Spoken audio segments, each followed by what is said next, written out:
Buddhist monk chops off own head to please Buddha. In Thailand, on April 15th, a 68-year-old monk, Thammakorn Wangpreecha, sacrificed himself as an offering to Buddha in the hope of being reincarnated as a higher spiritual being. His deceased body was found at the Wat Phu Hin temple in Nong Bua Lamphu province in northeastern Thailand. Wangpreecha was used a makeshift guillotine next to a Buddhist statue to behead himself. The monk's nephew, Booncherd Boonrod, discovered the body.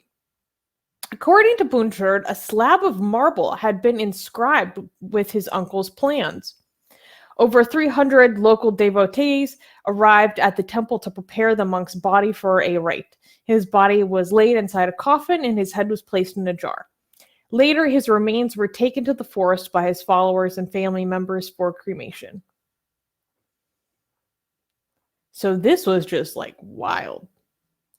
Can I just say, though, can you imagine the fortitude that it must have taken to do that? Yeah. Wait, it's wild. Didn't he guillotine? It doesn't take that much fortitude. No, Susanna, but he had to cut your own head off and stick it in a guillotine. It seems like he really stuck his neck out for Buddha. Oh, fuck it. I see what okay. Okay.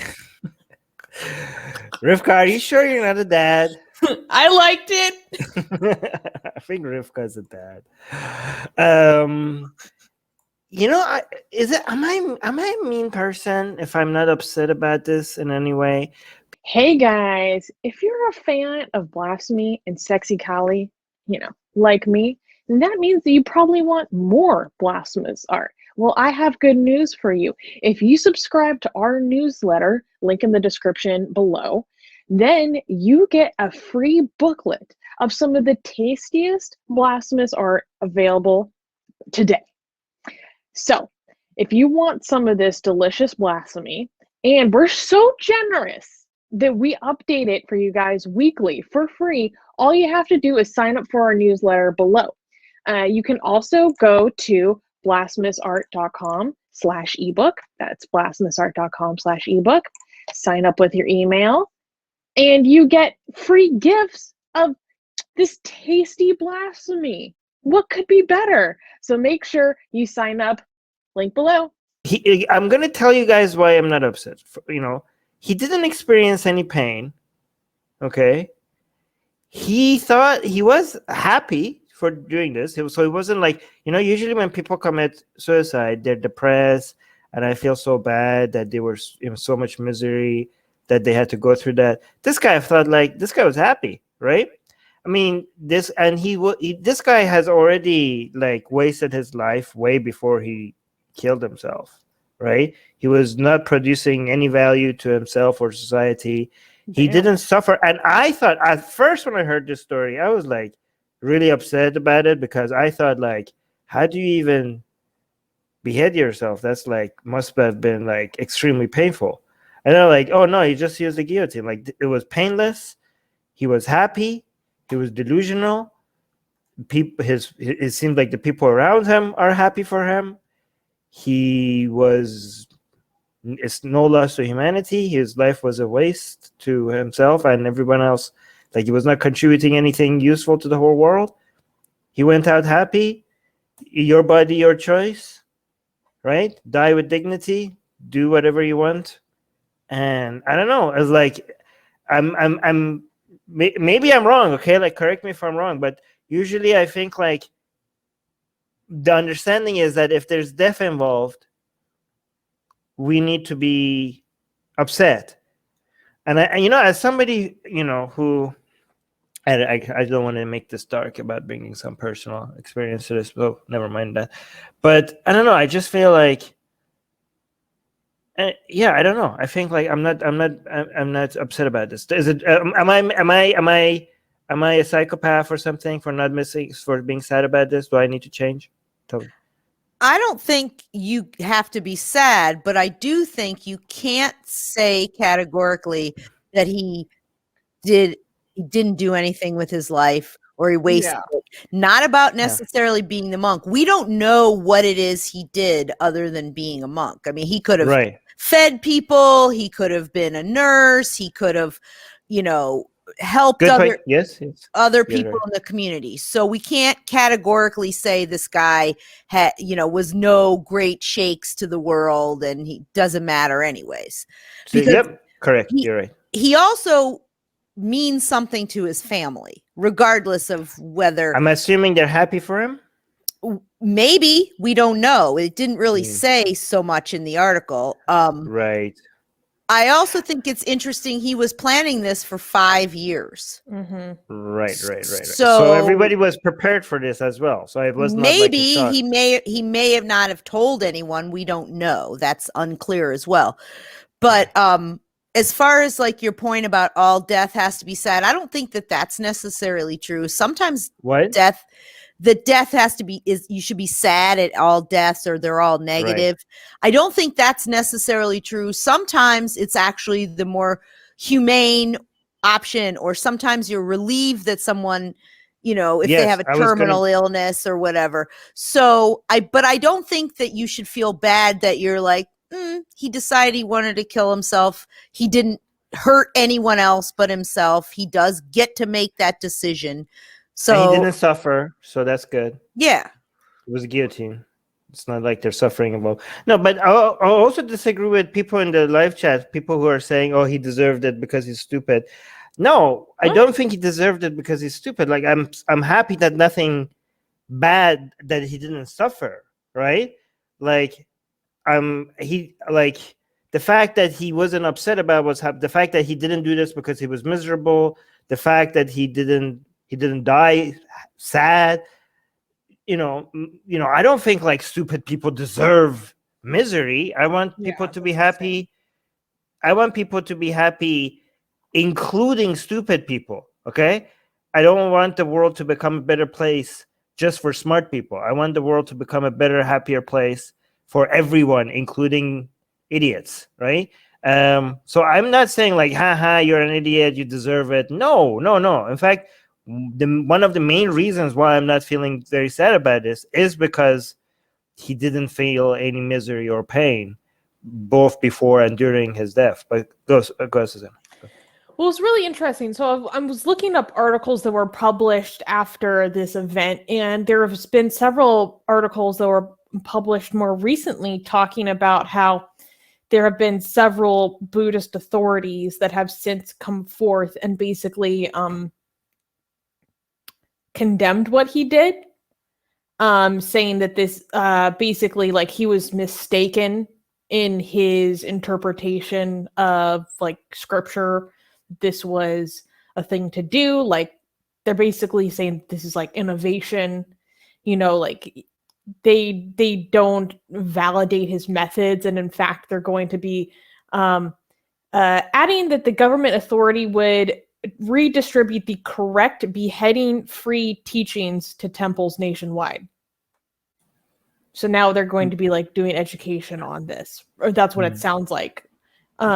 Beheading-free teachings, amazing. The way that they phrased that was something. That's kind of funny. They need to have the Buddhist teachings and have a stamp that says beheading free and stamp it as like this Buddhist teaching has been marked as beheading free. Wait, but I want to continue. So, quote, temple executives and abbots should review their practices and look after other monks in their temples. This incident is possible evidence of neglecting to do so. We have to prevent such unpleasant situations from happening again. So, why? It's their choice. It's their body, their choice. So he believed that dying this way would grant him enlightenment and make him into a Buddha in the next lifetime. And where did he get that from? I don't remember any part of Buddhism that teaches you that. It's not clear. I wonder if it's like some of the old animistic religions that are mixed up in Buddhism, because you find that in some places, you know, so it could possibly be that kind of, you know, more regional, specific. But what's interesting is that, so like this photo right here of, I think other sources have said it's like either Buddhist or it's Indra, but like a statue of this guy holding his own head. So apparently he actually did it slightly behind this statue. And you don't see it in this picture, but I'm looking at other pictures of his guillotine. It's like this wooden kind of pyramid thing stacked together. But people, like some of his disciples, like helped him build it earlier this month. So there were people like fully aware, you're terrible, of what was going on. And in fact, those people who helped him build it may or may not be facing charges. Why? They didn't pull the lever. Like, he did it himself. Suicide is illegal in some place. Like, you know, I don't know. They don't obviously can't press charges against the person who commits the act, but it is in a lot of places against the law. And according to his brothers and his followers, like he was completely lucid and not mentally ill. Yeah, and I again, I have experience with, but anyways, I don't want to get into that. The statue though is on point. Look at it. It's It like is a cool statue. It is a cool statue, and it has blood included, you know, dripping from the neck. It's pretty. Is this supposed to mean like he's gifting his head to Buddha, like as an offering? Is that what it's supposed to mean? Well, across the different news sources I've seen from this, it's not clear to me like what there's. Different sources say different things about what this statue is. Some say that it's like just a Buddhist god. Some say that it's Indra, which is a god originally from Hinduism, I believe. But I'm going to take a leap and say that the guy holding his own decapitated head, like putting it forward like in these prayer hands, is like probably symbolizes like death of ego. And that's probably what a lot of this represented to him, because it was to reach nirvana. It was to become a Buddha when he reincarnated. I hope, like, if you make, like, I hope he tested the guillotine like 1,000,000 times before he used it, because it would be really horrible if it doesn't go all the way through. And then this, oh my God. Like, I hope, like, you'd, like, test that thing on, I don't know, so many times to make sure that it goes through fast and effectively. God damn. Imagine if it gets stuck halfway through and you have to, like, your friends have to come and push. Yeah, that's horrible. Rivka. No. I wanted to say two things. One, stupid people have human rights too. So people, I those kind of comments are just, I find them just kind of reprehensible and not really, doesn't really add anything to the discussion. And the last thing I wanted to say is it's interesting that he thinks that this is how he's going to become a Buddha, because if you look at the Buddhist teachings, the Buddha himself said that any human being, any being, because they believe in reincarnation, but he's talking about humans, has the potential to be a Buddha. Anybody. So you don't necessarily need to be a monk, cut off your head, you know, you have to adhere to the Four Noble Truths, or the Fourth Noble Truths, which are like right thought, right action, all those things. So I've never heard this in any Buddhist things that I've studied. So part of me thinks that it's like some either odd interpretation or maybe something regional or some kind of animistic old religions that are mixed into whatever they're perceiving or how they practice it, because there are different types of Buddhism. Like in Thailand, I think they practice like what they call like the diamond vehicle. There's all these different names for different types of Buddhism. Tibetan Buddhism, Thai Buddhism, you know, the Buddhism that's practiced in like Korea and places like that. So it's very possible that it's something more regional or specific to this group of monks. Well, in fact, I may have an answer for you. So, like I said, a bunch of monks have come forward and said that this is like a mistake. This isn't like their canon, so to speak. One monk said that he'd never encountered any scripture that can encourage self-decapitation, arguing that Thammakorn could be the first in the country or even the world to behead himself for enlightenment. However, a pagan practitioner, Atiwan Kongsorn, owner of the Bangkok Occult Cafe, said today that those who really understand religion and spirituality would understand that self-mutilation and harm aren't new, and people shouldn't rush to condemn the monk as sinful. He said that Buddhist monks used to gouge out their eyes, leap into fires, and drink poison to attain higher knowledge. So it seems like there is a historical precedent for this. Any report on whether or not he donated any organs? The answer is I have no idea. He's gonna need them in his next life, Armin. No, he's gonna get a new body. Like, what a waste that is. Like, imagine, like, at least you would be like, you could being like, oh yeah, you're so enlightened and you're so like selfless, and yet you're killing yourself, and it didn't even cross your mind to be like, oh, let me help some people before I take my exit. Like, maybe people do like gift my brain to some lab, my organs to some people. Like, isn't that like better enlightenment that that actually, yeah, maybe that would even be a noble reason to even be like, oh my God, this guy, maybe I don't know about his superstitious nonsense, but just from a utilitarian perspective, he ended his own life to gift life to other people. That would be so respectable.